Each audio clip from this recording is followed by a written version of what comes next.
అల్లు అర్జున్ ఈ పేరుకి పెద్ద పరిచయం అక్కర్లేదు. 'పుష్ప 2లో నటిస్తున్న విషయం తెలిసిందే.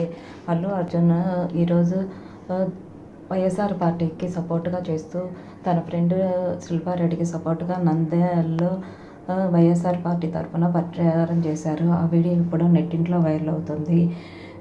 ఒక రిపోర్టర్, మీరు జనసేన పార్టీకి సపోర్ట్ చేయకుండా వైఎస్ఆర్ సపోర్ట్ ఎందుకు చేస్తున్నారు అని అడిగిన ప్రశ్నకి అల్లు అర్జున్, నేను ఎవరికి భయపడను, నా మనసుకు నచ్చింది నేను చేస్తాను అంటూ ఆ రిపోర్టర్కి సమాధానం ఇచ్చారు. ప్రస్తుతం నంద్యాలలో వైఎస్ఆర్ పార్టీకి సపోర్టుగా తన ఫ్రెండ్ శిల్పారెడ్డికి కోసం క్యాంపెయినింగ్ చేశారు. ఆ వీడియోలో ఇప్పుడు అల్లు అర్జున్ చూడటానికి, అలాగే వైఎస్ఆర్ పార్టీ సభ్యులందరూ కూడా అక్కడికి వచ్చేశారు. ఆ వీడియో ఇప్పుడు నెట్టింట్లో వైరల్ అవ్వటమే కాకుండా వైఎస్ఆర్ పార్టీకి సపోర్ట్ చేస్తున్నందుకు అల్లు అర్జున్కి కొంతమంది థ్యాంక్స్ చెప్పగా, జనసేన పార్టీకి సపోర్ట్ చేయలేదని